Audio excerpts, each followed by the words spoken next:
একদিকে Russia Ukraine, অপরদিকে Iran Israel যুক্তরাষ্ট্র জুড়ে চলছে তৃতীয় বিশ্বযুদ্ধের উত্তেজনা।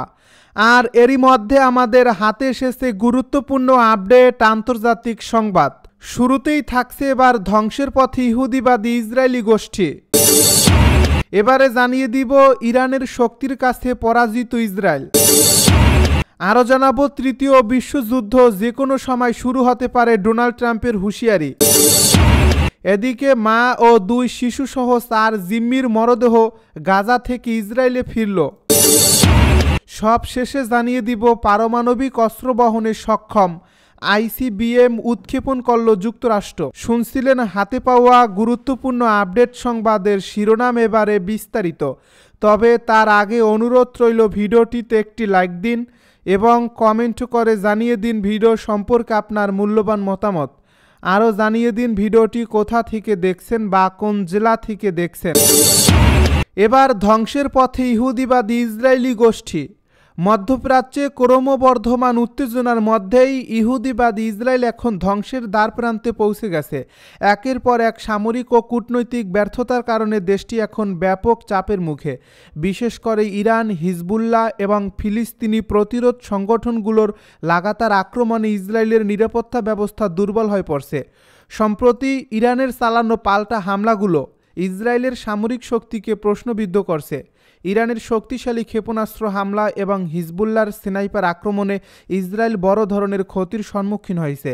বিশেষজ্ঞরা বলছেন ইসরায়েলের প্রতিরক্ষা ব্যবস্থা ক্রমাগত ব্যর্থতার পরিচয় দিচ্ছে, যা তাদের সামরিক শক্তির অবসানের ইঙ্গিত দিচ্ছে। এদিকে ফিলিস্তিনের গাজা এবং পশ্চিম তীর থেকে প্রতিরোধ আন্দোলন আরও জোরদার হয়েছে। হামাস এবং ইসলামিক জিহাদ যোদ্ধারা ইসরায়েলি বাহিনীর বিরুদ্ধে প্রতিরোধ যুদ্ধ চালিয়ে যাচ্ছে, যা দখলদার শক্তির ভিত নাড়িয়ে দিয়েছে।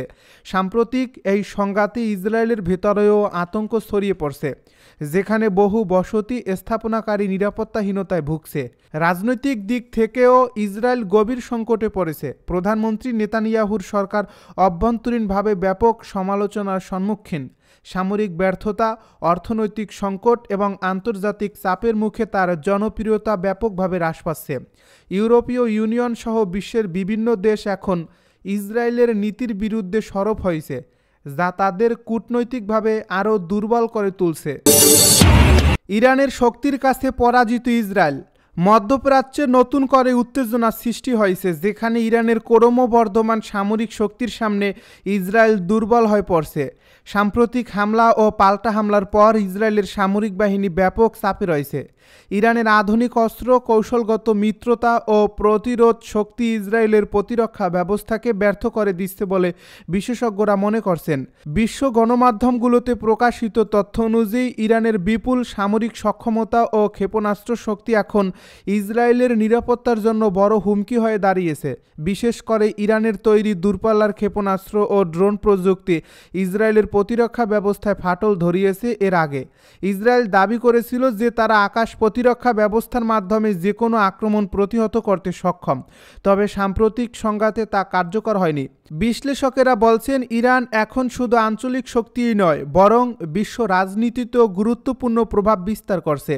যুক্তরাষ্ট্র ও পশ্চিমা শক্তিগুলোর নিষেধাজ্ঞার পরও ইরান সামরিক শক্তি বাড়িয়ে চলছে এবং তার প্রভাব হিজবুল্লাহ, হামাস সহ মধ্যপ্রাচ্যের অন্যান্য মিত্রদের মধ্যেও ছড়িয়ে দিচ্ছে।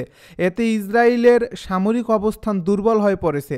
ইসরায়েলের অভ্যন্তরীণ রাজনীতিতেও এই সংকট বড় ধরনের ধাক্কা দিয়েছে। প্রধানমন্ত্রী নেতানিয়াহুর নেতৃত্বাধীন সরকার ক্রমাগত সমালোচনার মুখে পড়ছে, বিশেষ করে ইরানের বিরুদ্ধে কার্যকর প্রতিরোধ গড়ে তুলতে ব্যর্থ হয়।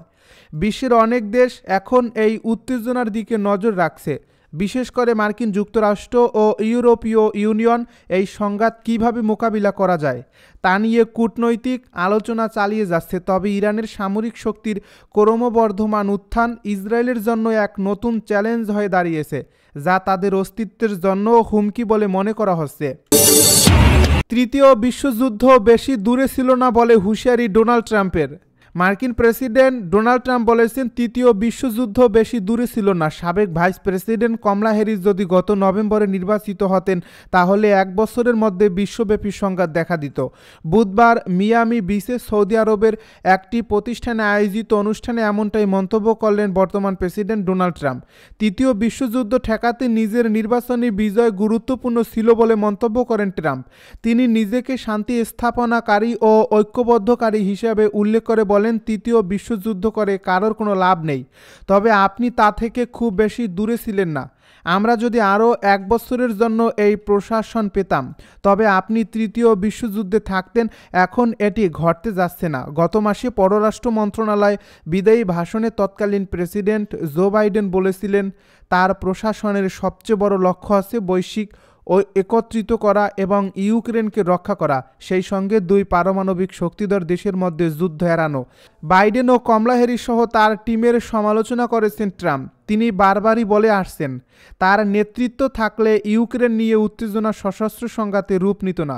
বাইডেনের শাসনামলে উত্তেজনাপূর্ণ সম্পর্ক মেরামত নিয়ে আলোচনা করতে চলতি সপ্তাহের শুরুতে রাশিয়া ও যুক্তরাষ্ট্রের ঊর্ধ্বতন কর্মকর্তারা সৌদি আরবে বৈঠক করবেন।